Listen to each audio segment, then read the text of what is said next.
Yes, are you the manager? I'm the proprietor. Henley is the name, at your service.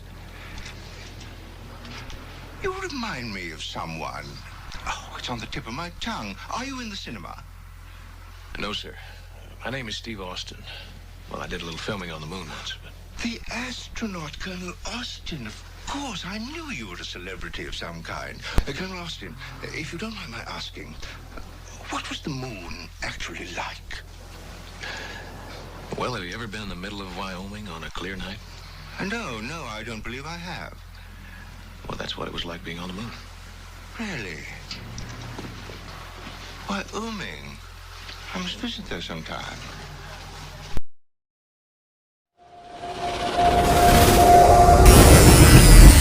Taking a live look now at the night sky from our Health Network Skycam. The stars in the distance are what inspire many people to become astronauts. Tonight, new documents about past astronauts have just been declassified. Our Christian Hauser sheds light on these secrets. Folks here behind me at the National Museum of the U.S. Air Force are hearing top secret details about a 60s-era space program. And astronauts involved say that it could have been a game changer when it comes to the Cold War. If you're under 60, you probably never heard of the Manned Orbiting Laboratory, or MOL. It was a program run by the U.S. Air Force in the mid-60s. I don't think a lot of people know that there were other astronauts beside the NASA astronauts. We were strictly working with the military. The government sold it as a way to prove how valuable manned space stations could be for the military, but it never left the atmosphere. They developed unmanned technology that does some of what we were thinking about doing. I still think if we'd had humans in the loop, it would have been even better. Newly declassified information shows MOL equipment could focus on tiny areas with very high resolution. It could spot a softball in a parking lot from space. Even though the program was scrapped in favor of unmanned satellites, the work helped advance several other areas. And that work led to some other things, even though the program wasn't canceled, both in hardware, software technology, and the people that were on the program have also accomplished a lot after the program. Crippen says even though the program never lifted off, he's just happy to have been a part of it. I think I was doing something for the country and something for the future, so it was very exciting for me personally. Crippen still thinks having military personnel in space could serve the U.S. On December 20th, 2019, the United States took a giant leap into the next era of military defense.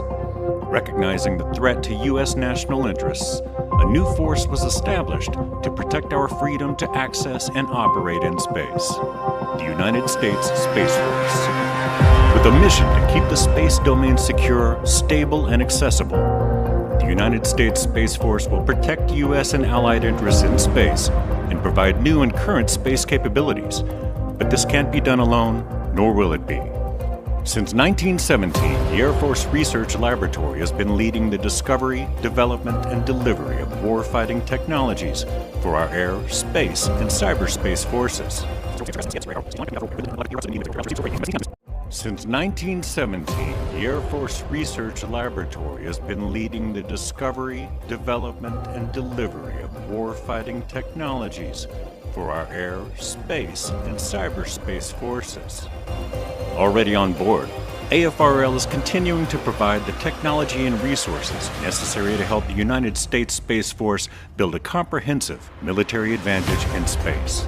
With a strong commitment to innovation, AFRL ensures the United States Space Force will have the technology to keep the space domain secure, stable, and accessible for now and into the future.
AFRL, carrying space research and development into the future. Getting away from the fact that with the UFO phenomenon, one aspect of this is technology acquisition. The nation on Earth that first figures this out is going to be the dominant nation on this planet for the foreseeable future, and those are very high stakes. And bear in mind that almost any technology can be weaponized. Can you imagine the president disclosing that aliens exist, but then saying that, you know, hundreds of thousands of people are taken, experimented on, returned, we don't know what's going on, we can't stop it? That's much more problematic.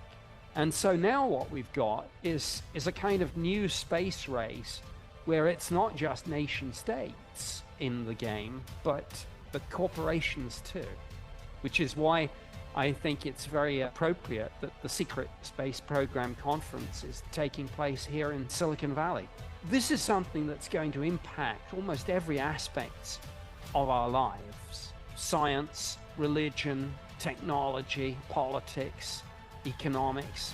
The question of are we alone or not in the universe, and the related question now of are we being visited, those are some of the biggest and most profound questions we can ask.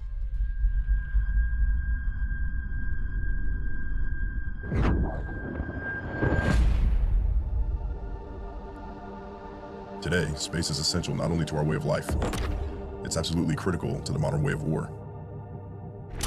GPS, ATMs, cell phones, gas pumps, traffic lights, power grids, guided missiles, surveillance, RPAs, ground combat control. There's no such thing as a day without space operations. You just don't see them. Earth is only half the battle. Cyber attacks and jamming of our satellites. Microsatellites that can create a debris field. At 17,000 miles an hour, a piece of metal the size of a coin can be weaponized. Now is the time for a military branch with a clear and singular focus on space. A military branch that protects the hopes and dreams of America and our way of life as the space domain becomes more and more contested. It's time for another giant leap. The United States Space Force is being built from the brightest minds across the space operations of the Air Force, our joint services, and the private sector. We aren't just getting ready for the near future, we're getting ready for the 22nd century. When our enemies ask, what if? We will have an answer. When foreign powers can build bases on the dark side of the moon, when private companies are inventing a new economy beyond our planet, we need to stay one step ahead of the future. The future is where we'll make history. We will fight in an environment with no up or down, no left or right, where there are no borders and nowhere to hide. Our Space Force is defending our country, here on Earth and wherever our mission takes us. As commerce and exploration expand, we will imagine the unimaginable, anticipate the inconceivable, and prepare for the impossible. We won't just think outside the box, we'll think outside the atmosphere, in one of the most challenging environments ever known.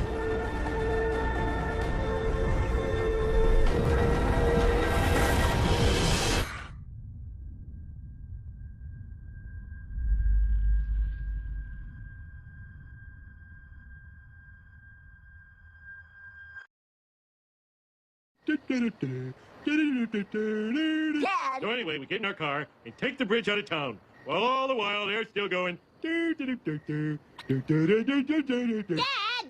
the rocket!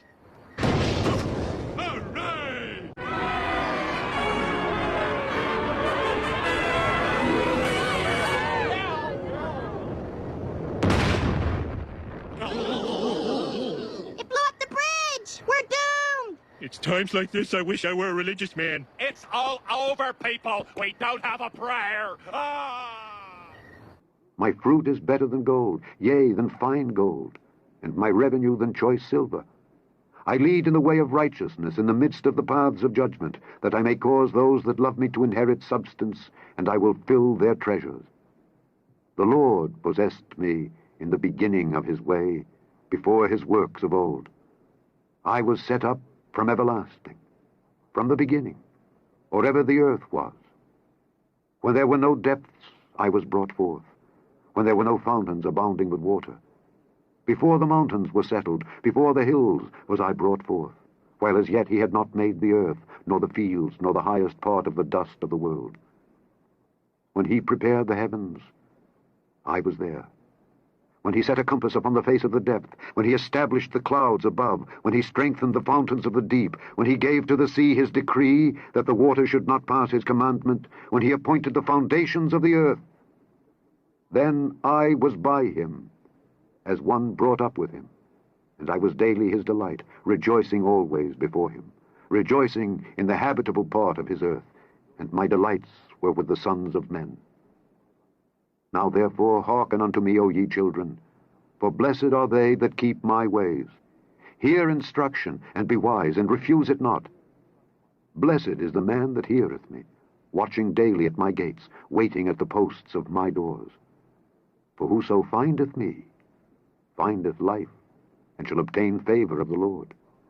But he that sinneth against me wrongeth his own soul. All they that hate me love death.